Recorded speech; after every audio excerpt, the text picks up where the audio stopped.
I actually would like to start by welcoming all the participants to today's session. And we are really happy to see that we've got so many participants joining this important session. So you've already received the instructions and the procedure around participations from Marcus, so we will not go over that anymore. We will go straight into our first part of this webinar, which is going to be opened up with important remarks from Ms. Gillian Triggs, the Assistant High Commissioner for Protection at UNHCR. And then we will be also hearing other opening remarks from Mr. Abbas Karimi, the Paralympian refugee athlete and the UNHCR high-profile supporter.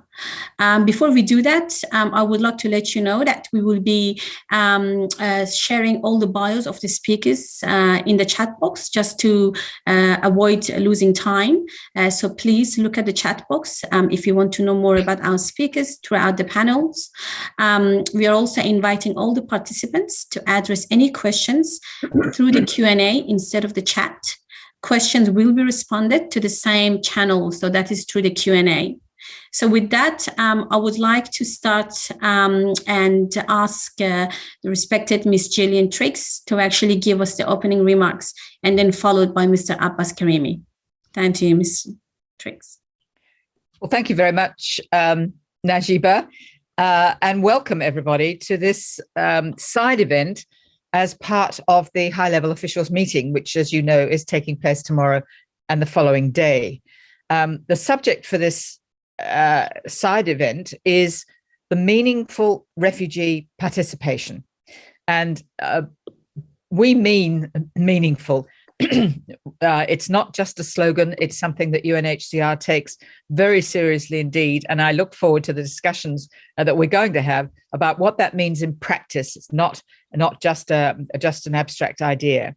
And perhaps we could begin with, in fact, one of the purposes of the high-level officials meeting, of course, which is to examine the extent to which the Global Compact on Refugees of 2018 is actually being effective, the extent to which the pledges and the aspirational objectives have been met with concrete examples.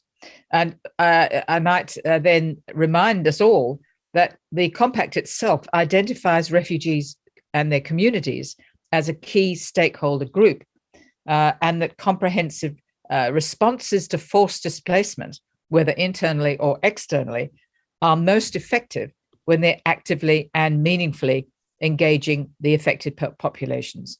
And in clearer language, it's nothing about us without us. And by that, we mean refugees, asylum seekers, people internally displaced, stateless people, must all be a part of the work that is being done under the principles of the Global Compact on Refugees, most particularly, of course, the equitable sharing of responsibilities and burdens for displaced people. Well, why is it so important to include affected people? Well, one is that very often organizations that are led by forcibly displaced people are the first responders in humanitarian situations. And you'll all be aware that the Secretary General of the United Nations has asked us to stay and deliver. And UNHCR has tried with our 530 operations globally to ensure that we have met that obligation. And our colleagues, and I'm very proud to be able to say that our colleagues have done this to a very significant degree, COVID notwithstanding. But importantly, the first responders, including organizations led by forcibly displaced people, are and have been staying and delivering in the fullest sense. They don't run away when the contract finishes or the money runs out. They are working for their own people in a very, very effective way. They also understand better what it is that communities in need of protection actually require. They're key actors in providing that support to crisis-affected people. Of course, refugee-led organizations have been particularly important in the context of COVID. And we know that they've ensured the continuity of services.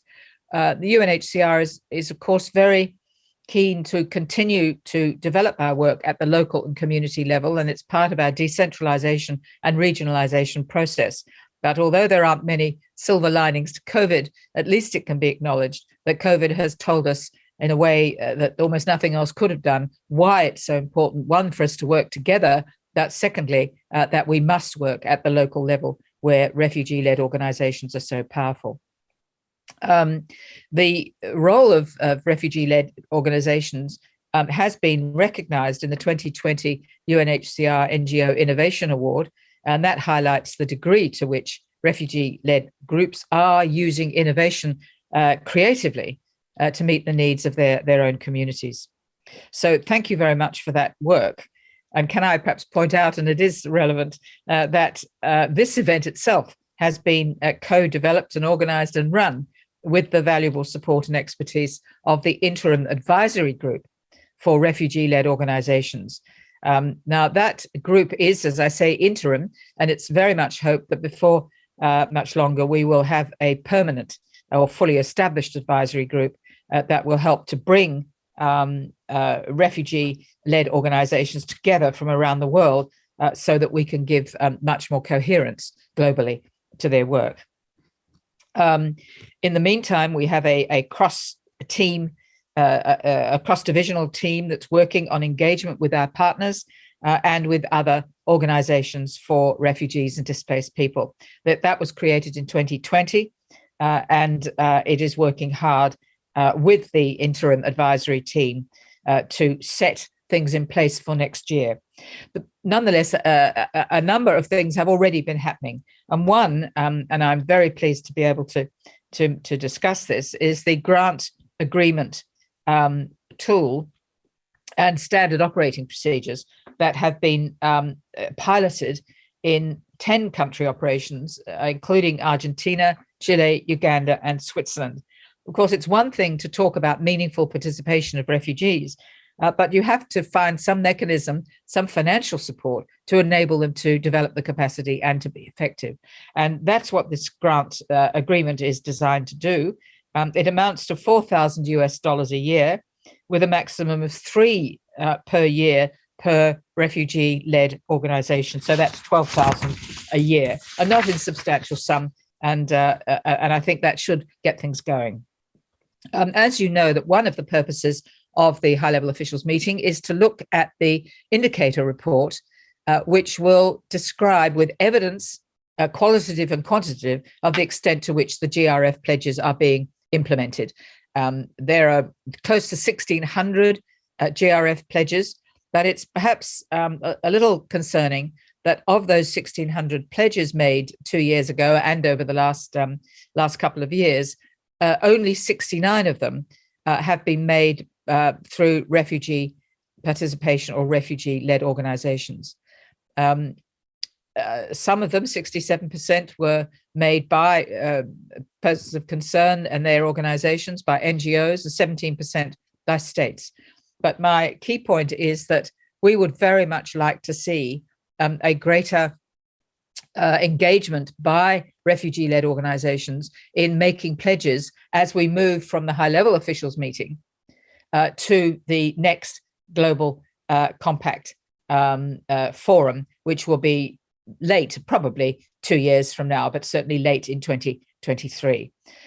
We also have a refugee-led innovation fund, which engages formal and informal refugee-led organizations to allow them to establish initiatives at the local level, to link grantees through the fund to existing innovation networks, and again help to build some coherence among refugee-led organizations, their communities, and UNHCR itself.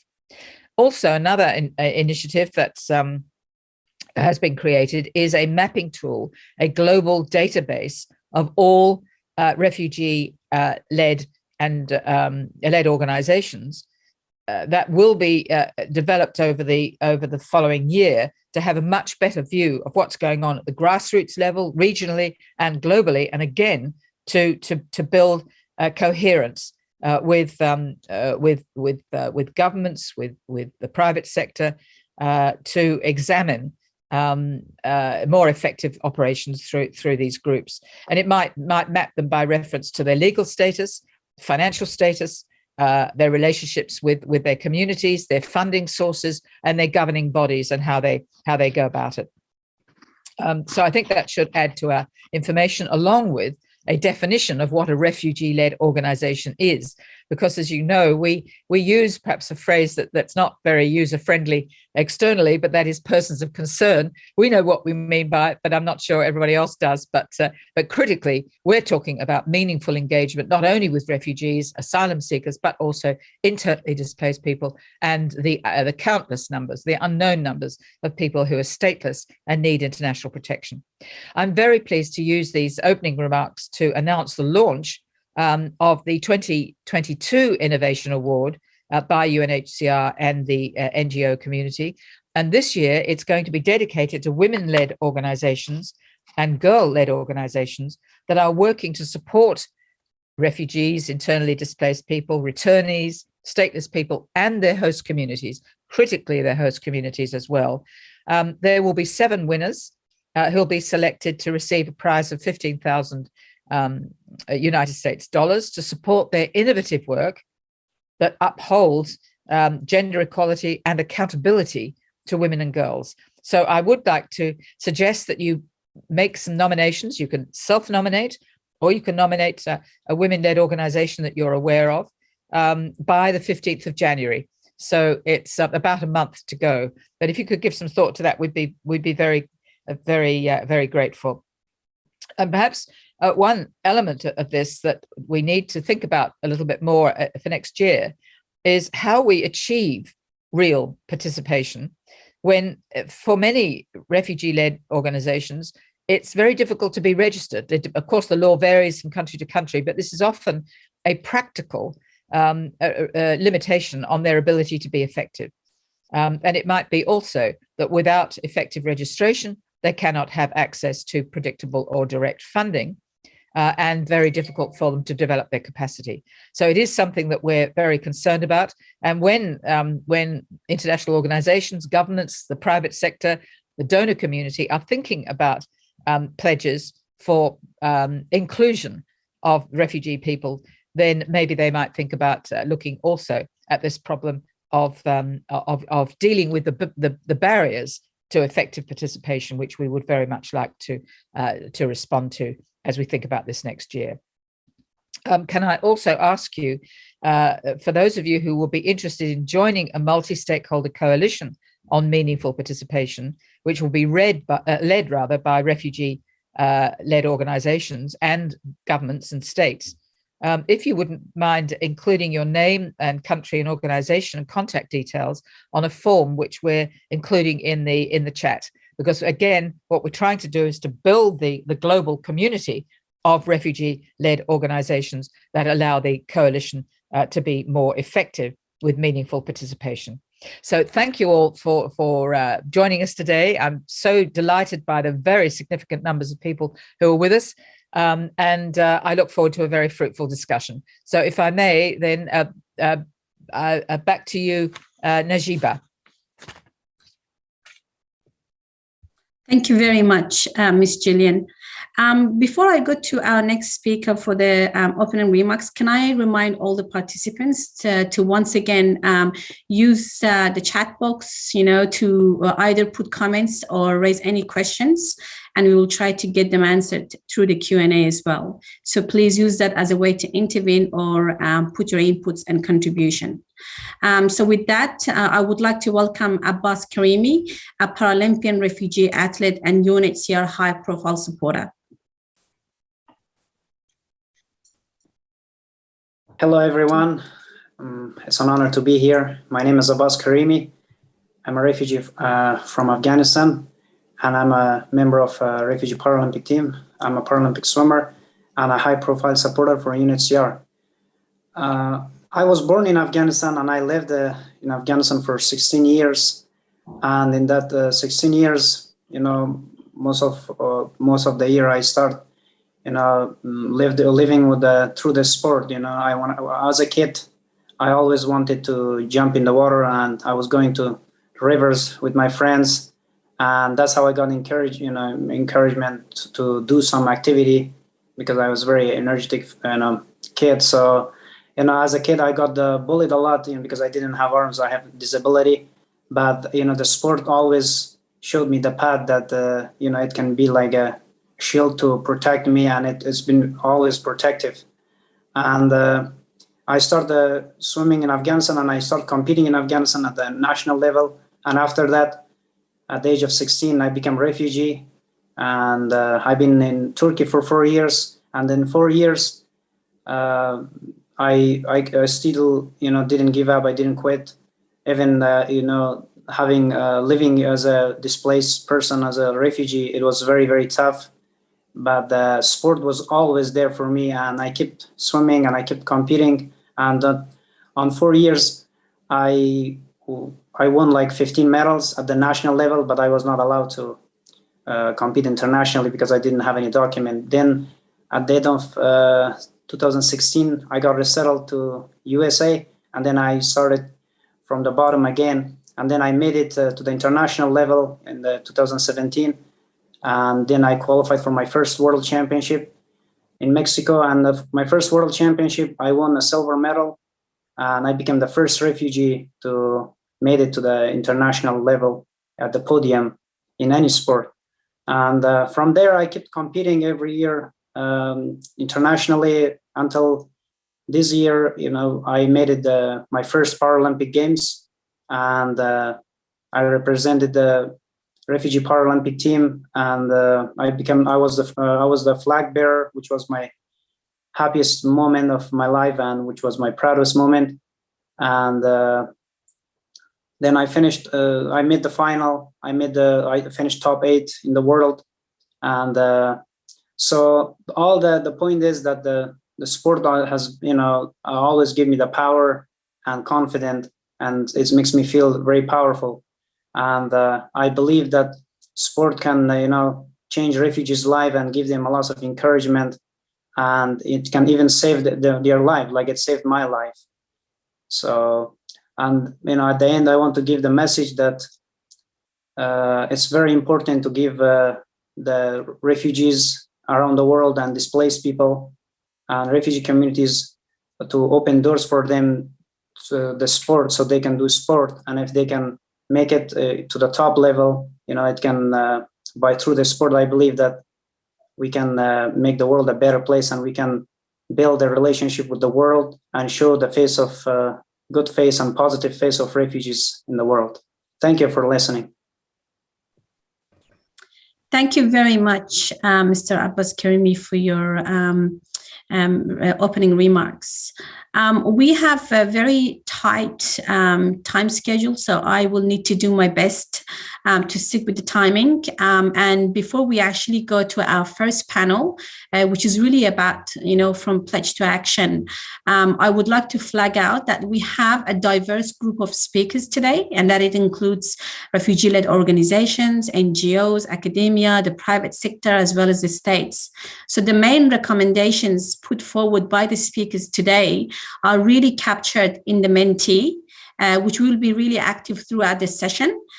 So I would like to invite again all the participants to view all the recommendations and to get them to rate them by priority through the Mentee at any point during this event. So you will be able to see in the chat box that the Mentee link is being put along with the instructions. So again, please do look at the Mentee, do view the recommendations so you can get a chance to rate them again by the priority. And with that, we will be going into our first panel. And before I actually introduce our first panel, once again, I would like to remind everyone that, it was only in 2018 where really the world recognized that including refugees, designing and implementing the global refugee response would lead to a better and more sustainable policies, as we heard from Ms. Gillian Triggs. This idea was again enshrined in the Global Compacts on Refugees, which really called on the state and relevant stakeholders to facilitate meaningful participation of refugees, ensuring our inclusion of perspectives on progress. So that's really, what this session is going to be about. We already heard through the opening remarks. We are going to be hearing and talking more about how meaningful participation is happening in practice. But before we do so, I would like to remind everyone in the room today of why we are here today discussing refugee participation. Why does it really matter? Refugees, again, around the world convened for the first time at the Global Summit of Refugees in 2018. But the refugee participation movement was really built on the shoulders of refugee leaders who really worked for decades to ensure that affected communities have a say in the policies that shape our futures. So again, I would like to echo and emphasize that, we refugees organized to do this work because current policies are not working and we need to do it better. And in 2021, for refugees, this is really a matter of life and death. The pandemic, we've seen it has impacted almost everyone. And it has put refugees' health and livelihood and education at risk. And while seeking asylum is a human right, it has been really under attack as countries really work to contain the virus. And we've seen it in many other countries. So although many of us do hope that the pandemic would ease, international tensions and lead to ceasefire conflicts and continue to rage, including in Syria, in Yemen, in Ukraine, in Ethiopia, and in Afghanistan, in many other parts of the world. Despite promises made in the global compacts of refugees, the international community has failed really to protect people forced to flee from these conflicts. And again, in November this year alone, a 14-year-old Kurdish boy from Iraq froze to death.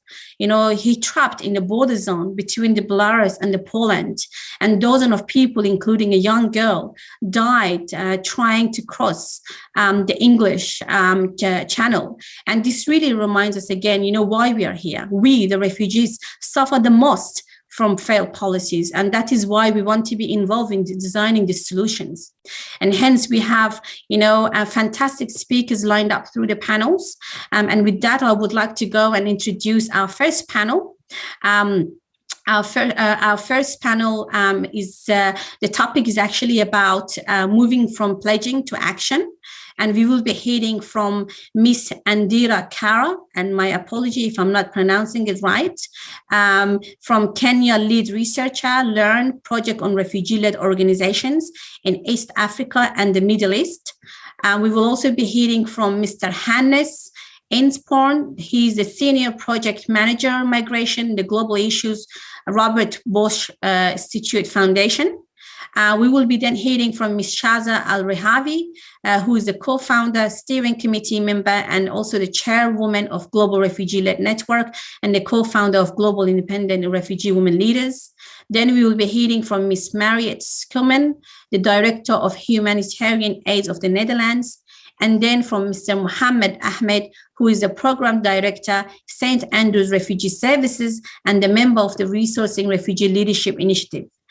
Once again, I would like to ask all the participants that if you want to know more about our speakers, you can see the bios that's being uploaded in the chat, and you will see more information.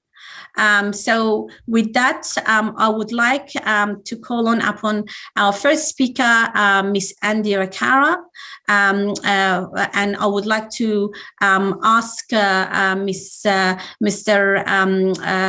Andira Kara and Mr. Einsporn, representing the Bosch Foundation, to really talk about how they have been working together to build evidence around the added value of meaningful refugee participation. It would be really great to hear again about how LEARN address barriers to refugee meaningful participation in research design and analysis, and how Bosch Foundation would advise other private sector entities to build businesses case for partnering with RLOs. So first to you, Ms. Kara, and then to Mr. Hannes Einsporn. Thank you. Hello, it's a pleasure to be here. My name is Andira Kara, and I'm the Kenya lead researcher on a project looking at the work of refugee-led organization and initiatives. To support the development of more robust policy and practice on the role of refugee-led initiatives within refugee responses, we need to move from anecdote to evidence. And therefore, we are conducting a mapping and an examination of refugee-led initiatives across 4 countries in East Africa and 3 countries in the Middle East. And the research questions that we are asking focus on the nature and the scope of this refugee-led bodies across East Africa and Middle East, the impact of these bodies on displaced communities, and also the factors that condition this varied responses and impact. Something really critical about the research that I'm part of is that it's not outsiders coming to do this research, and not people from out of the region.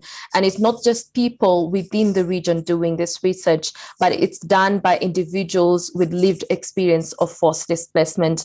And this is particularly important because as we speak about meaningful participation today, we don't refer to only policy and practice, but we're talking about refugee participation in research, building evidence that contributes to policy and practice. Refugee participation in research also leads to different results as we bring different understanding of the context in which we're doing the research. So far, we're in 3 months into the research, and the findings that we have from the mapping of these refugee-led initiatives is just to understand the differences on what may concern the scale of the activities, the registration, the funding, and also the leadership. And we've seen that these refugee-led initiatives take different shape, and they have great variety coming from a large scale RLOs that provide assistance and humanitarian assistance and protection to the refugee communities, to small organizations like women-led groups that focus on skill development. There are also variation in terms of their visibility, with some being active online in a global fora, and others are active in just their communities. The local environment also and the politics of the host states play a key role towards the refugee. These are refugee-led initiatives as they struggle to form and implement activities in more restrictive countries, for instance, like Tanzania and Ethiopia, and also countries in the Middle East, such as Jordan and Turkey. And after the mapping, we want to conduct an in-depth fieldwork to understand the impact of these RLOs. And we're working in 3 locations in each country in East Africa and in the Middle East.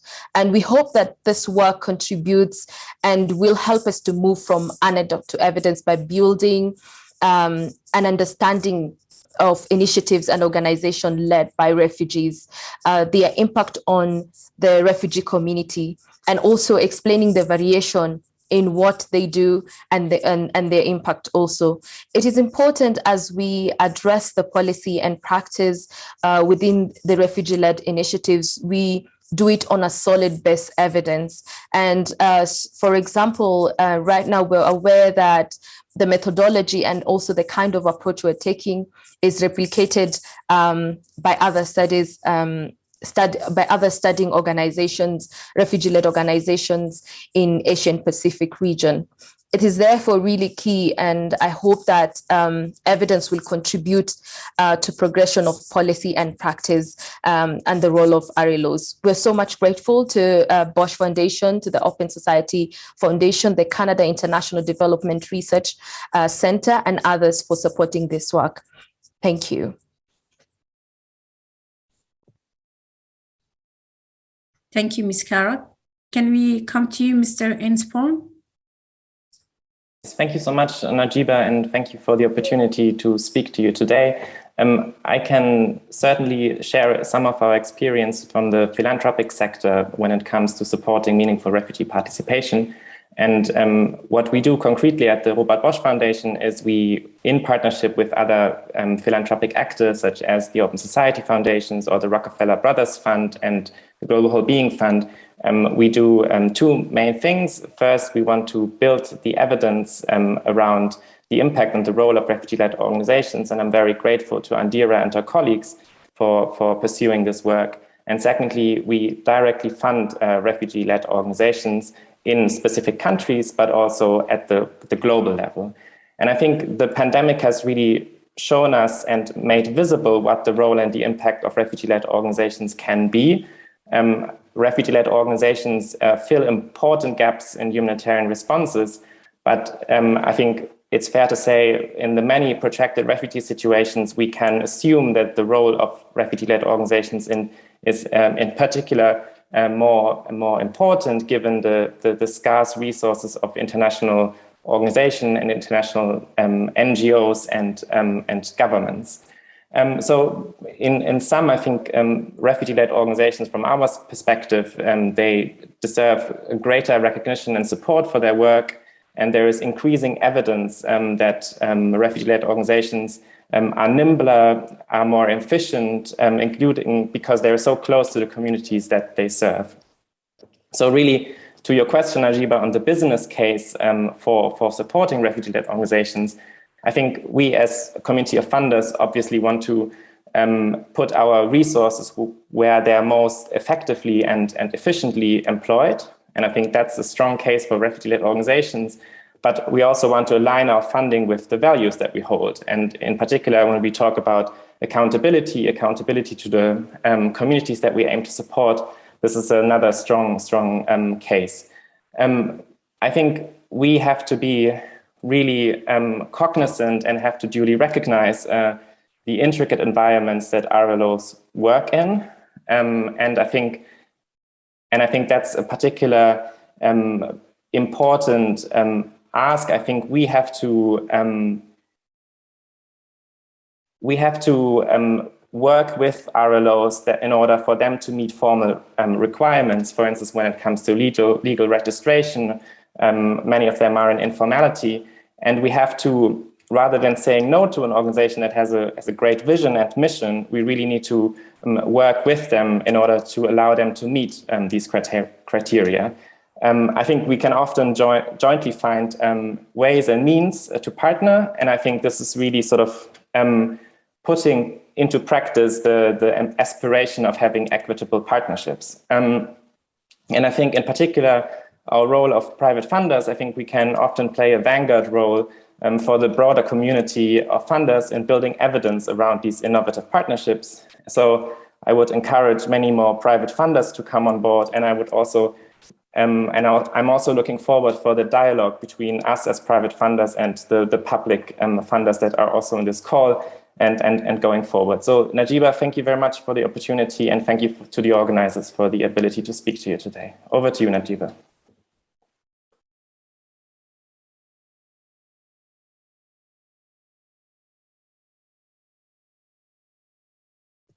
Okay, I had some difficulty unmuting myself. Thank you very much, Mr. Hannes. And with that, I would like to go to Ms. Al-Rihavi, who is the co-founder of the GRN, who put forward the pledge on meaningful participation, and Ms. Schumann as state signatory of the pledge. Can you share GRN's and the Netherlands' experience in advancing the implementation of the pledge on meaningful participation? What are some of the key lessons learned during the pandemic, and what are some of the key recommendations to further advance this pledge by 2023? So maybe we can go to Ms. Schumann and then to Shaza.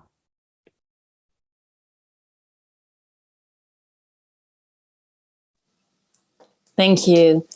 Well, I think already this conversation this side event is a very strong testimony of the vitality of refugee-led conversations. Meaningful refugee participation needs to be systematic, institutionalized, and an integral part of policy design instead of predominantly ad hoc, as is still often the case. But that said, from a donor perspective, what hinders us to get there, to that meaningful refugee participation from the start? Really institutionalized and systematic. And you see three sets of challenges that we were confronted with. Accountability, for us, it's accountability not only to affected people, but also accountability to our taxpayers.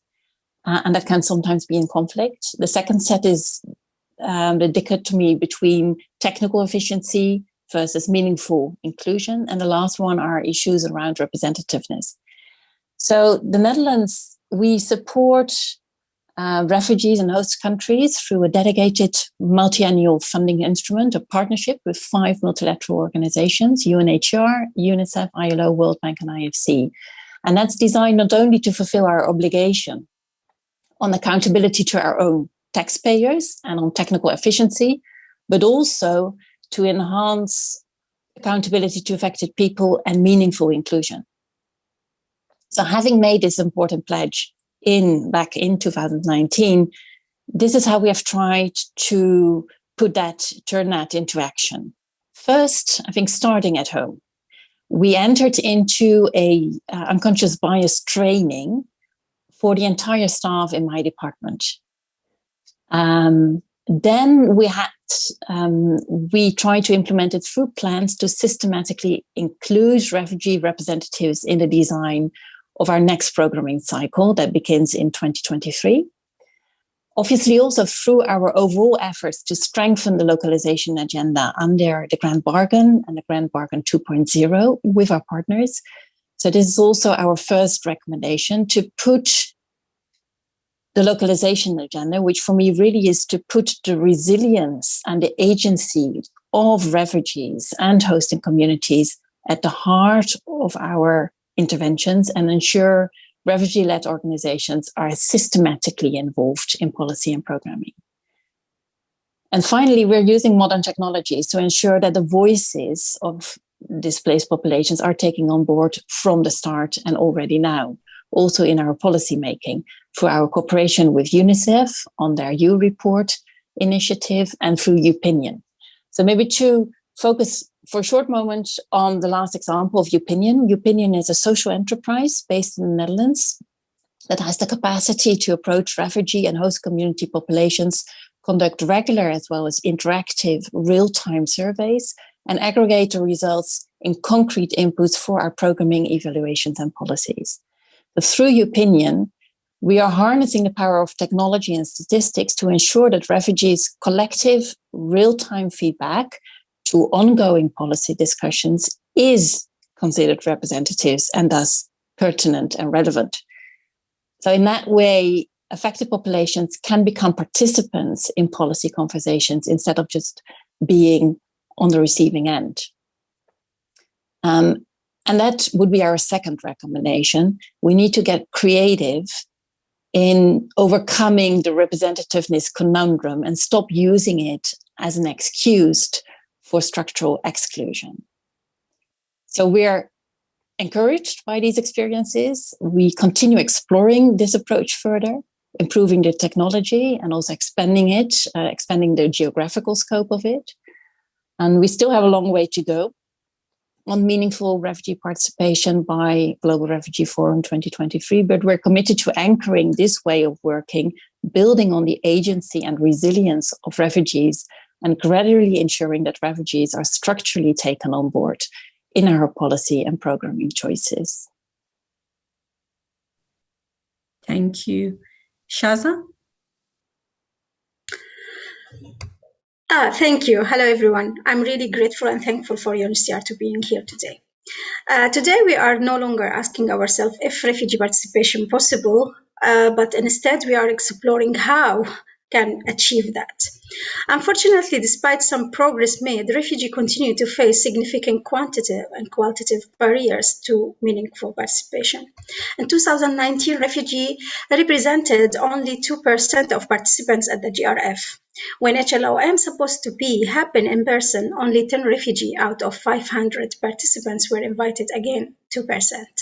Also, when we are included in global forums, we are often sidelined into an advisory role rather than given direct participatory access. We faced always the question about our accountability and legitimacy. These examples are not meant to point a finger, but rather to point out the system-wide issue. Refugees are still not treated as a peer in policy-making spaces. Notwithstanding these challenges, in 2019, we have seen the successful implementation of meaningful refugee participation that can be modeled and scaled. In 2019, GRN launched the Refugee Participation Pledge, the first pledge made towards the GRF. This pledge called for the support the meaningful participation of refugees in decisions that affect their lives, and has been signed over 17 actors, including Canada, Denmark, Australia, and Netherlands. And we look forward to seeing more actors signing on the upcoming HLOM.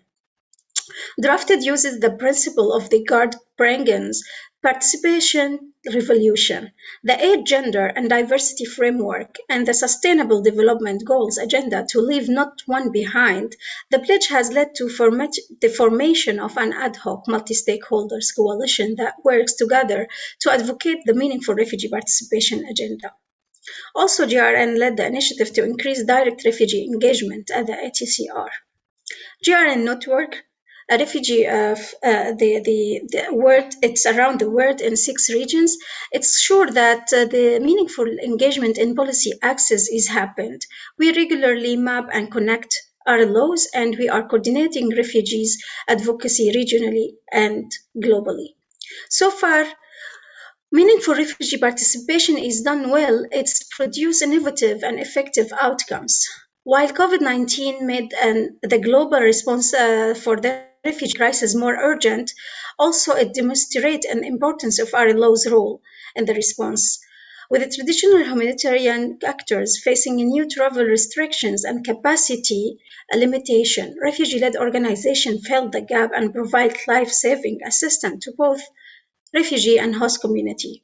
There is a lot of examples that can be shared here, but due to time, I will not. As GRN, we are recommending 3 concrete ways that international community can make GCR call for meaningful refugee participation reality. First, we invite to join Refugee Participation Pledge and help us advocate to change the system for more inclusive of affected communities. Second, we urge you to increase direct RLO's access to flexible funding, particularly to help women and girls, youth, disabled, LGBT, and other often excluded refugee groups. Third, we implore you to advocate for secure, equal, quality health treatment for forcibly displaced people, including access to COVID-19 vaccine. Today, GRN launched a report, Power and Emergence, the State of Refugee Participation. We can share that with you in the chat. The last lesson that we can share as a GRN from our journey towards refugee participation or meaningful participation is that our community is extremely powerful. Thank you. Thank you very much, Shaza. And that really brings us down to Mr. Ahmed. STARS is one of the refugee-led organizations that's leading on the implementation of the Resourcing Refugee Leadership Initiative, which has the ambitious and inspiring goal of distributing $40 million to 45 RLOs across 10 countries in the next 5 years. Mr. Ahmed, can you share with us how the initiative has built trust with donors, something that we've just been hearing from Shaza, how important it is for our laws to have access to funding in order for them to become sustainable. So would you be able to tell us and share with us how the initiative has built trust with donors and plans to ensure RLO to RLO paid forward funding model? As a well-established organizations in Cairo, what would be your key recommendations to smaller refugee-led organizations willing to grow and wanting to build their capacity in a sustainable manner? Thank you so much. I would first like to talk about some of the necessary steps, I think, for the international organizations and donors wanting to partner with or fund RLOs. So I think there are 3 main steps to do this. The first thing is the willingness to accept that the current system is failing. INGOs tend to work with projects, not with communities. The system is basically functioning on a colonial model basis. What we often get is projects designed in the global West and delivered in the global South with no input from local populations who these interventions are meant to serve. So the willingness to accept this failure necessitates a second step. fundamental change in policy, guidelines, reporting requirements, and organizational culture generally. It necessitates the shift, a shift of thinking. The last point, I would say, that INGOs should have the role to help strengthening the technical capacities of RLOs instead of attempting to provide direct assistance. The work is already being done by refugees informally. So what's needed is for these RLOs to be properly resourced. Now, the Resourcing Refugee Leadership Initiative, RRLI, is already realizing this and already making positive connections worldwide. We will help build networks with RLOs and donors to connect. We will also help RLOs strengthen their technical capacities. We will help them function within their local avenues. Within our initiative, we believe in being flexible and adaptable, but also accountable and transparent. When it comes to designing and implementing interventions, we believe that displaced people should not only have a seat at the table. Displaced people own the table. Within our initiative, we don't expect less from refugee leaders or RLOs, but we do understand that we need to support more. Regarding your second question, I would say to my fellow RLOs that change is coming, and it seems more inevitable now than ever.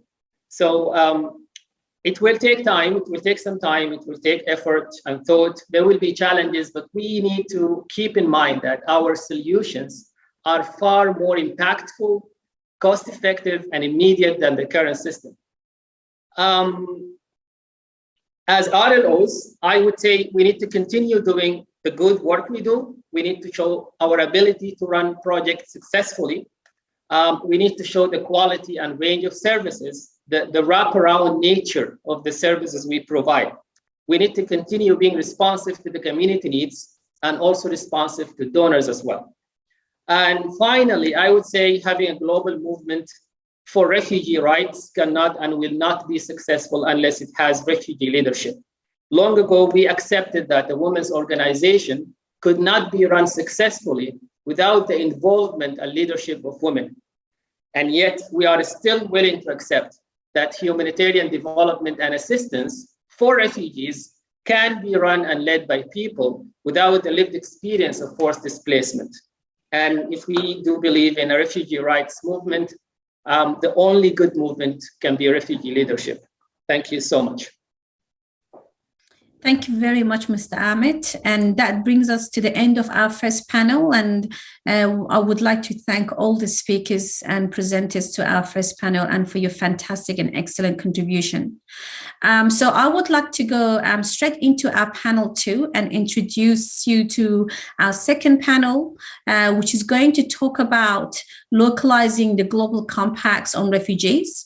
And for this panel, we will be hearing from another diverse set of fantastic speakers, and they include Miss Lilian Mukidi, who's the founder of Umoja for Africa.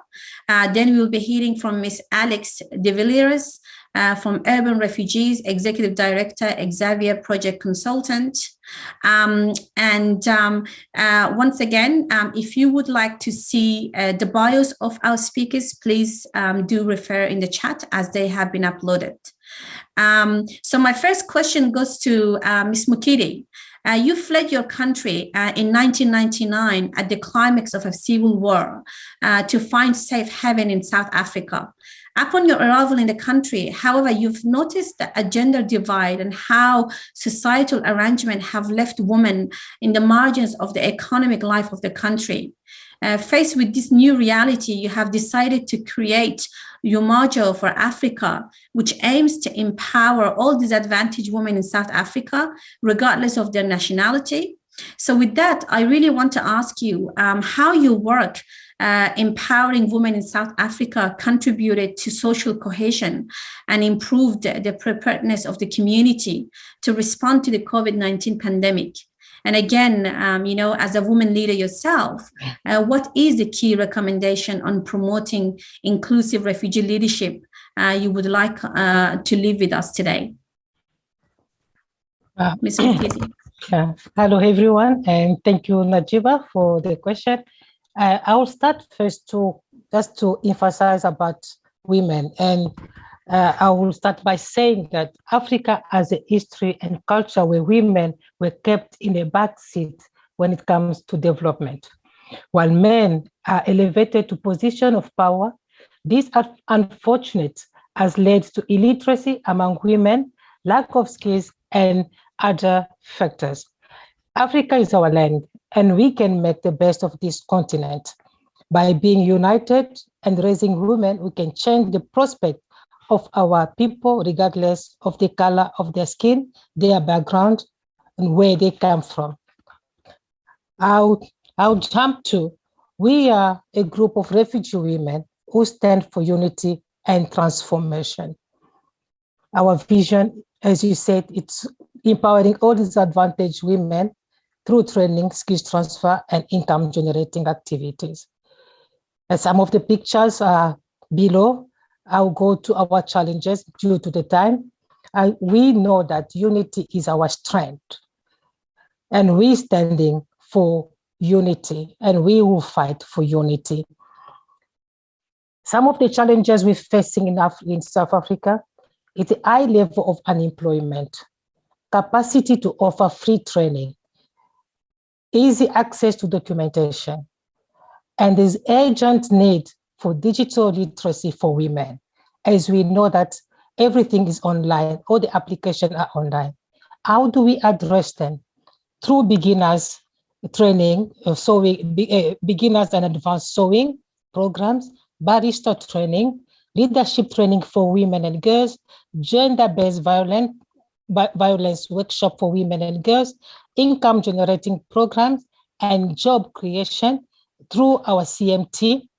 And we also have a coffee shop where we create jobs, future skills training as we're planning. We planning to have hospitality, beauty therapy, and that is just also very interesting, plumbing and electrical training for women. We also planning to have a workshop and training into entrepreneurship. Leave no one behind is our COVID-19 theme. That's where Umoja came to life and people come to know Umoja. From our first wave, the first wave response, we donated more than 30,000 masks in communities where Umoja, as refugee women, we went to the refugee community, to the host country organization and communities and distributed masks. Then our second wave, it was back to school. We donated 2,500 reusable PED and PPE in schools and shelters. Third wave, this time it was the South African National Lottery. They heard about what we're doing and come to us and contribute of 1.5 million for us to distribute 2,000 food parcels and PPE. And that was a mind-blowing, and people were crying for the decent food parcel we gave to them. Our recommendation, we would love to equip women and strengthen their leadership role and control over the decisions that affect their lives, family, or community. Educate a woman, you educate a nation. Expand our business investment and expected to set up a clothing and accessory factory, which will create jobs to many women. Support of the economic empowerment skills training, encourage social cohesion programs, and support the platform of refugee girls leadership. Thank you so much, Najiba. Thank you very much, Ms. Mukidi. So now we're coming to Ms. De Villiers, urban refugees, and again, the informal network of like-minded organizations such as Xavier Project, Same Skies, Alp Resilience, and STARS have been really developing several initiatives to strengthen the capacity of RLOs and provide direct funding to RLOs through grants. So as an NGO, I really want to ask you, Ms. de Villiers, what are some of the key recommendations that you would like to share to promote equal partnerships and meaningful participation of refugee leaders in humanitarian sector? Thank you, Najiba. Hello, everyone. In the past years, we've seen the idea of refugee participation gradually take up more space and be streamlined as meaningful refugee participation. But we wonder how this can really lead to self-reliance as defined by the Global Compact on Refugees. How can we expect refugees to assert their rights and be actors of their own lives during and after a crisis if we don't give proper credit to their ideas and decisions? If we only expect them to take part in our initiatives and not vice versa. Refugee-led organizations are increasingly responding to the needs of refugees and filling in more and more gaps left by local governments and INGOs, as many of the previous panelists have highlighted. So now the role of the international community should be to amplify this by going beyond participation, by actually letting refugees lead responses. So across the world, our network of like-minded organizations is experimenting with different capacity strengthening and participatory approaches to support this transition. It's not about capacity building as if nothing existed before, not chalk and talk training on specific skills or competencies which mostly relate to compliance standards, not predefined objectives based on our own conception of success. We believe that our role is about capacity strengthening because by getting together to support others in their community, RLOs show they already have capacity. And capacity sharing to recognize what refugees can share with each other and with the rest of the aid community. For us, this capacity strengthening and sharing is embedded in every step of a project, from vision setting and assessment to evaluation, to progressively shift to refugee-led responses. So what does this mean?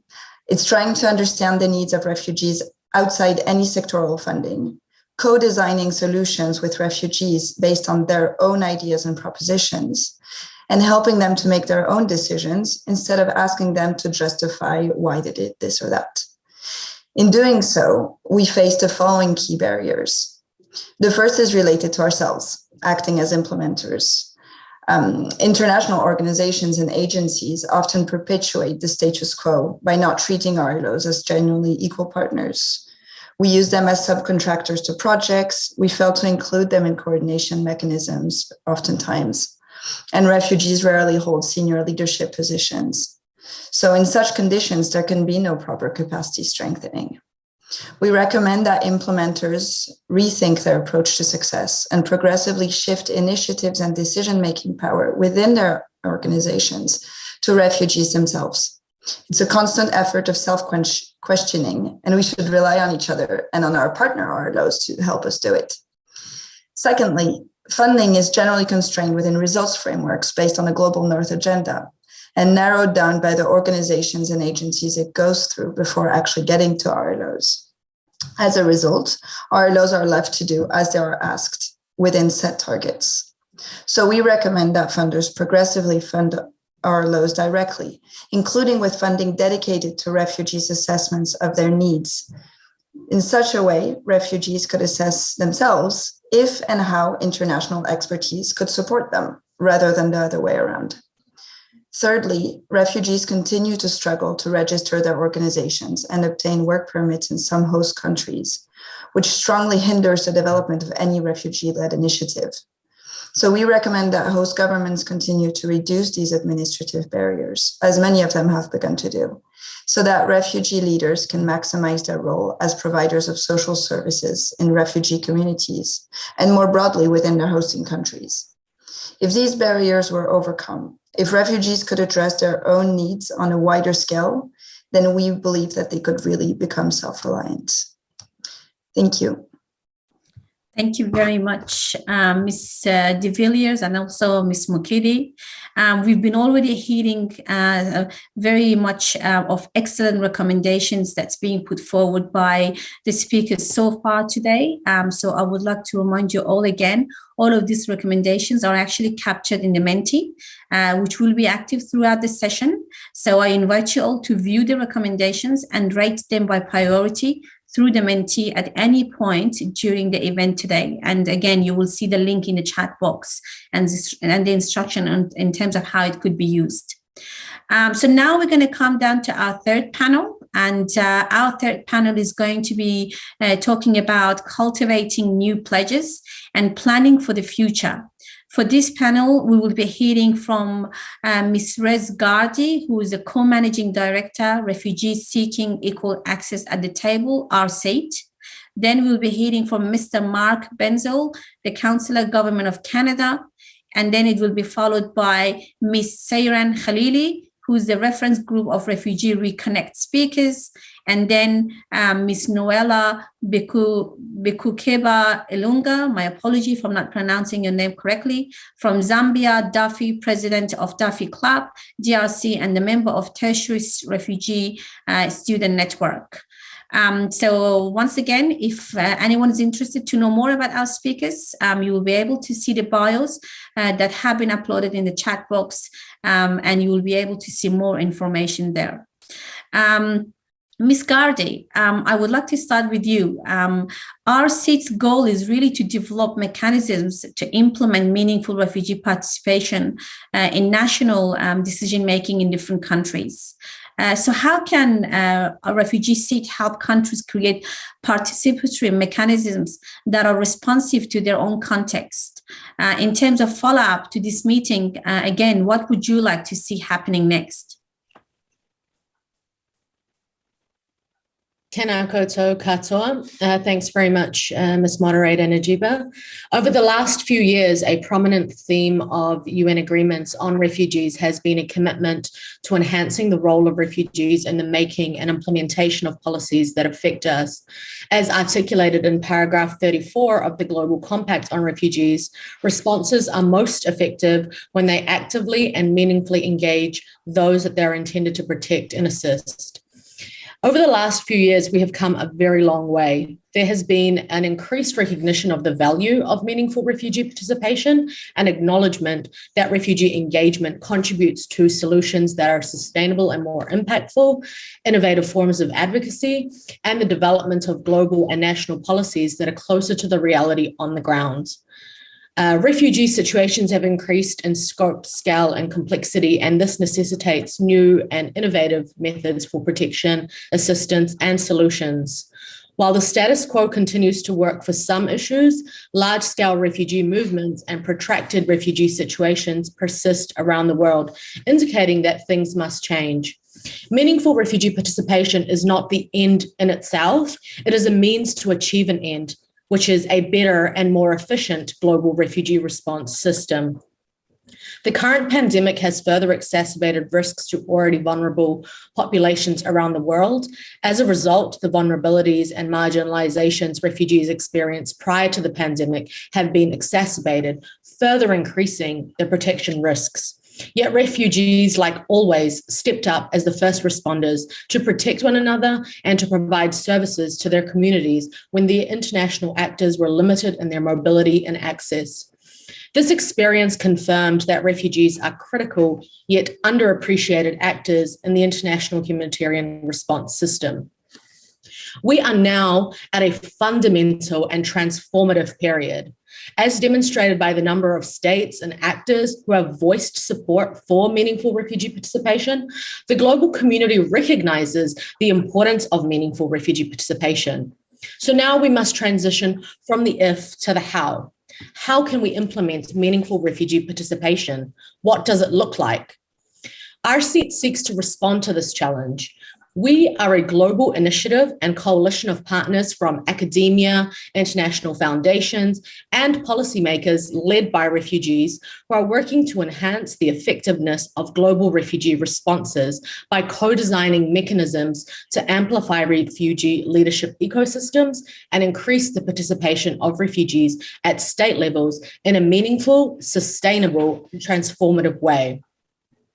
Meaningful refugee participation occurs when refugees from diverse backgrounds have sustained influence in all fora where decisions, policies, and responses that impact their lives are being designed, implemented, and measured in a manner that is accessible, broad, informed, safe, free, and supported.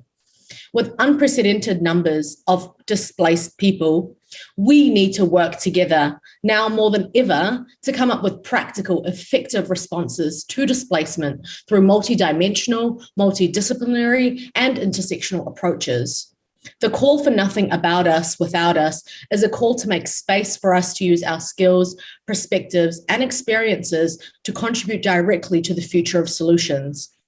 Thus, we urge all stakeholders, states, UNHCR, and NGOs to have more active and sustainable participation of refugees within their structures and throughout all of their activities by prioritizing the development of mechanisms to institutionalize the meaningful participation of refugees with an aim of enhancing the global refugee response system as the end goal.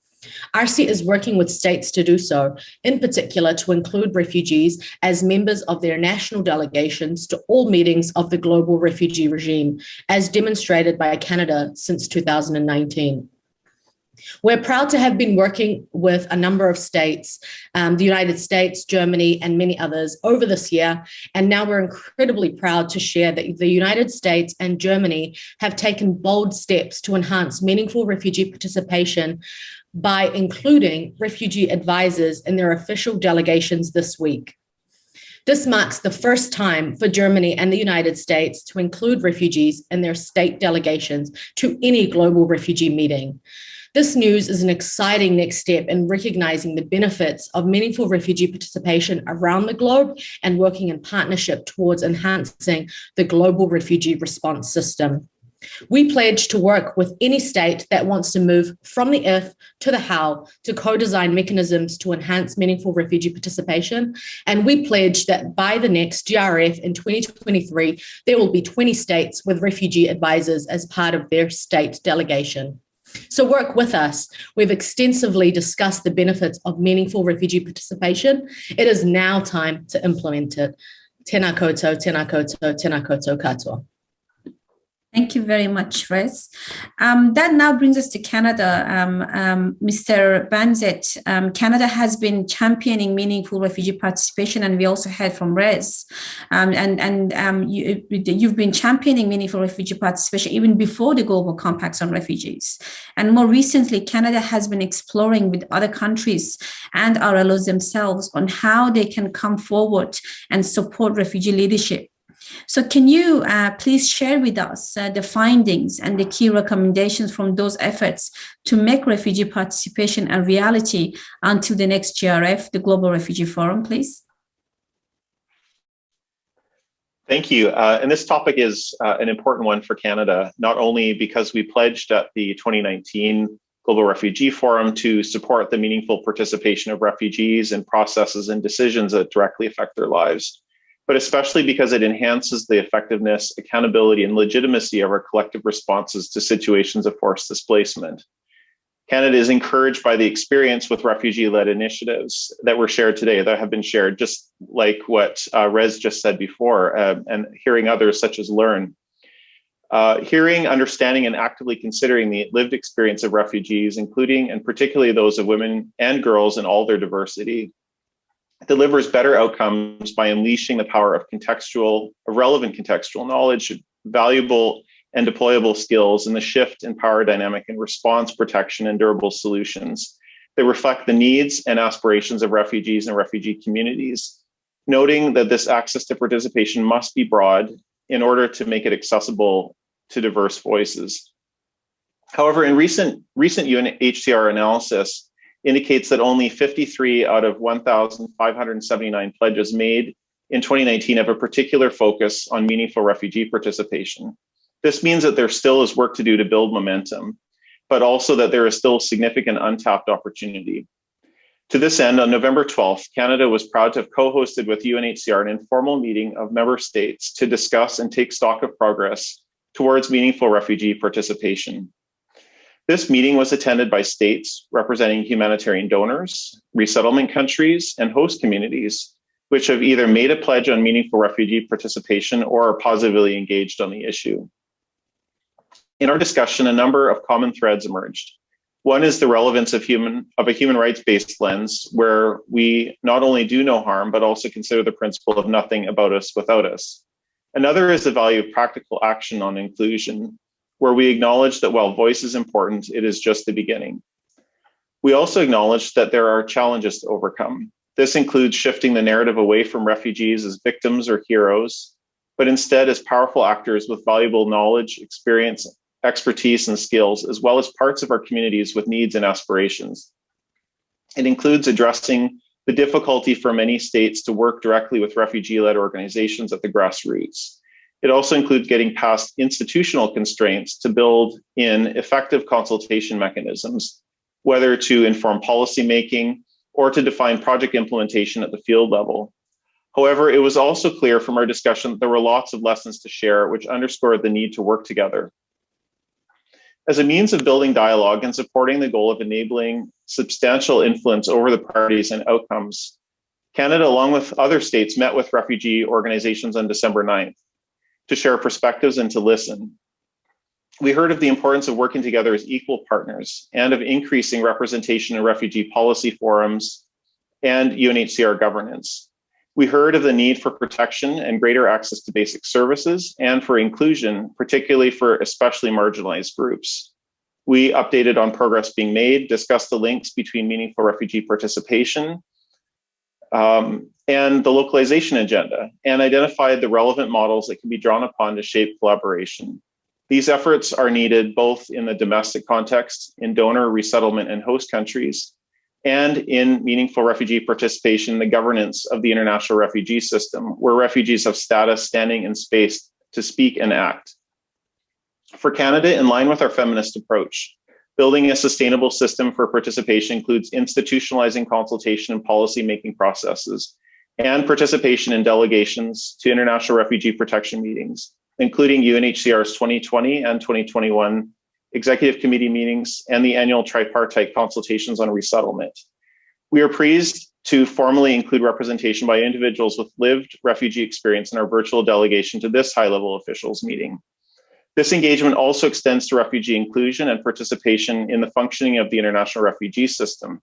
For example, Canada's Together for Learning campaign, which promotes quality education and lifelong learning for refugees, other forcibly displaced and host community children and youth, directs $40 million in funding to support refugee-led organizations in sub-Saharan Africa.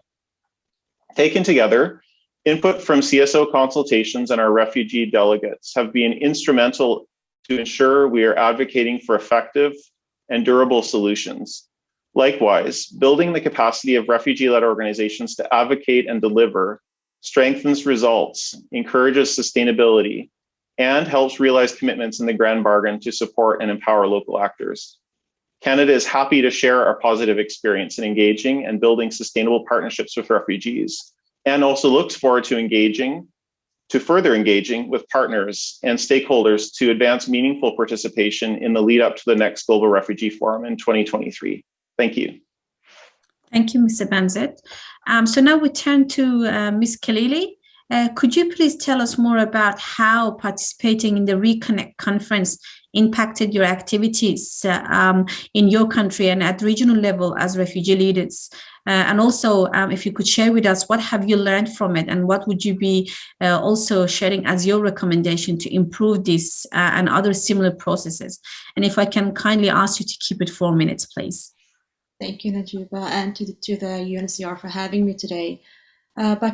By participating, one of the main impact that I'm here today. I'm engaged in this conference, having the opportunity to share my reflections. We have worked a lot together, and based on the recommendations we have as refugee leaders, we have already taken up these in practice, having value for the individual and a big impact for the communities. The conference was called the Refugee Reconnect in light of the need to reconnect as a community after a challenging period of COVID-19, which had disproportionately affected a community of refugees and stateless people in the region. In order to ensure the meaningful participation and leadership of refugees and stateless people throughout the event, we were a core group of refugees from Bulgaria, Cyprus, Georgia, Greece, Norway, and Spain. and we agreed to act as a reference group to further advise on topics and format and support the facilitation of the event. Our group, we started to work together since July this year, and we met virtually actually once a week to discuss and plan the event. We were all the refugee leaders who we planned, we delivered, and we facilitated every step of the Refugee Reconnect conference. This included also both the design, the conducting, and moderating all the sessions. I would say that the main sort of impact it has is that the conference provided a space for refugee-led organizations to reconnect with each other in exchanging the best practices that have been initiated during the COVID-19. The interactive discussions were mainly focused on key issues faced by Europe-based refugee communities, but it also explored how COVID-19 impacted everyone in different ways. I would also highlight that through participating in the Reconnect conference, we explored 3 themes. It was access to labor market, civic engagement, and together with refugee leadership and meaningful participation. These topics have been identified as key areas for meaningful inclusion of refugees and stateless persons. So if refugees get involved in any activities, that is civic engagement, and at the regional level as refugee leaders, this involves, for example, participating in meetings or forums such as here today, discussing community issues. It's a simple concept where we're working together to make things better. And I've learned the importance of seeing the situation from a wider perspective, working together. So to do this, one of my recommendations based on a Reconnect conference would be that we also have now started with trainings and trainings on active meaningful participation, democratic governance, and civic engagement to organizations to both involved in policy and decision making on a local and on a European level. So this is something that we are now working on to provide. So I would say that one of the recommendations that we have based on a report is that is to maintain and support regional network in Europe, to continue capacity building for refugee-led initiatives, and to promote visibility of refugee voices in policy forums. Thank you. Thank you very much. And that brings us to our last speaker for this panel, Ms. Noella. As a member of Tertiary Refugee Students Network and a young refugee leader, how can meaningful participation mechanisms and pledges made at the Global Refugee Forum be more inclusive of different refugee groups, including youth? Would you also be able to share with us what is the role of the tertiary education in ensuring youth development and participation in decision-making? Okay, thank you very much, Najiba, for that question. So first and foremost, I'd like to start by saying that refugee students and youth should be involved systematically at international, regional, and national levels. Their inputs and efforts can contribute tremendously when we are planning for the future. They need to have an enabling environment to engage, especially at policy level, both international and in their host community. We don't only see host countries as our place of safety and peace, but also our very own place of opportunity. So basically, refugee students and youths should be involved at all levels. More so, we want opportunities, education, employment, and inclusion. Furthermore, I would also love to state the fact that the aspect of employment is regarded as one of the ways of enabling refugees to integrate in the host country.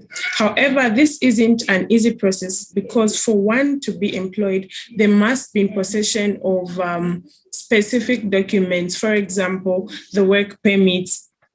And some of these work permits are quite pricey, and this disadvantages most of the forcibly displaced. So job placements and job opportunities is very difficult. Even those with DAFI scholarships and DAFI alumni stay at home because there are no jobs. There is discrimination against the refugees at all levels. People seeking asylum can be outstanding employees if we work together to lift the barriers that come with being employed. Furthermore, we all know the evidence, education, and self-reliance empower people affected by forced displacement immensely. Yet, young people across the 33 countries in Africa, Asia, Europe, MENA, and Latin America reported considerable barriers to access quality education and joining the labor market, including access to the internet and reliable information. For example, an opportunity to access a scholarship. We want opportunities and not help as a whole. So basically, tertiary education refers to all formal post-secondary education, including public and private universities, colleges, tertiary training, institutes, and vocational schools. Tertiary education is necessary for the discovery, proper dissemination, and application of knowledge. They are able to compete with other countries on a level playing field. It also offers a wider opportunity of career choices to choose from. For example, who is speaking today, I am a mass communication student and I'm able to, interact today because of the education that I have attained. So the importance of tertiary education cannot be overemphasized. It is a backbone of society and a major driver behind economic growth and personal financial freedom. Quickly into my recommendations that I would make. First and foremost, reserve a permanent seat for us. Regular, continuous, and meaningful participation will enable us to hold host and donor governments accountable to their global pledges and policy commitments, and to ensure their translation in national programs and policies in relevant and specific spaces. Thank you very much. Thank you very much. And with that, that brings us to the discussions to all panels. And I know we ran out over time. I would like to thank all the panelists for their rich contribution today and really hand over quickly to Hafsa for our closing remarks. Thank you all.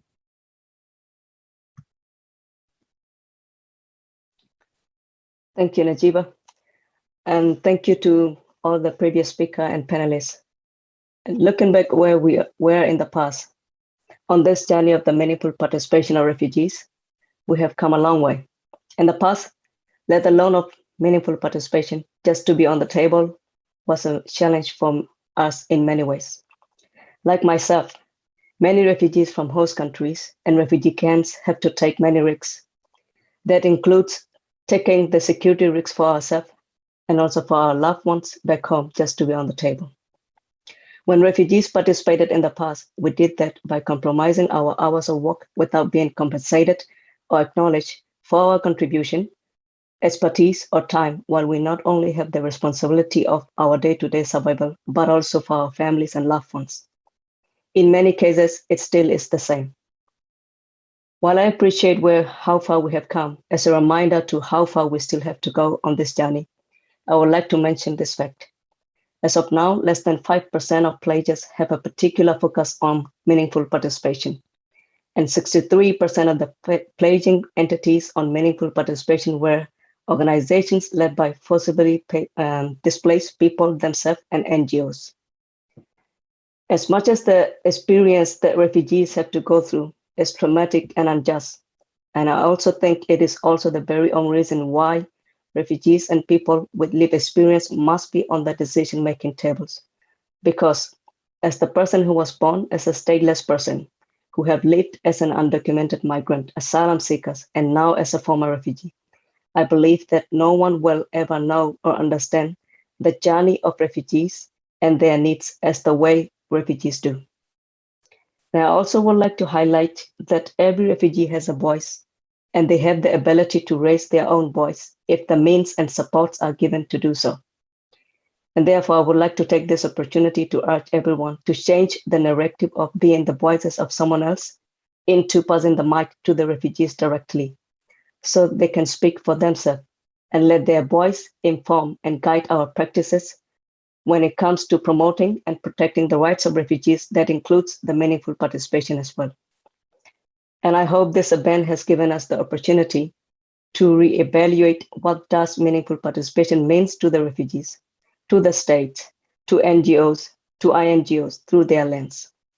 To be also aware of the diversity among the refugees and the different barriers and challenges that the refugees face to participate meaningfully. To reflect if we are incorporating the value of leaving no one behind in this space. If not, why?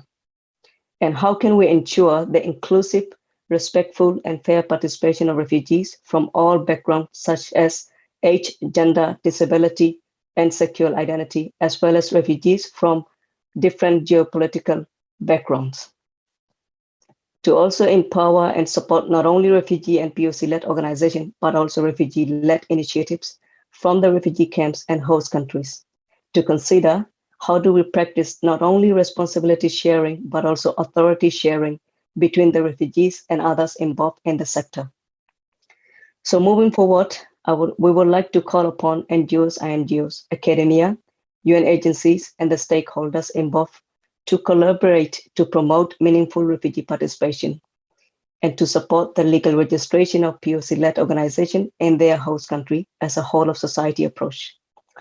We hope the recommendations made today will fit into the HLOM outcome documents, and this event is one of the many more constant engagements we will have to promote the meaningful participation of refugees, to empower the refugee-led organization, to encourage and support refugee-led initiatives in the refugee camps and host country.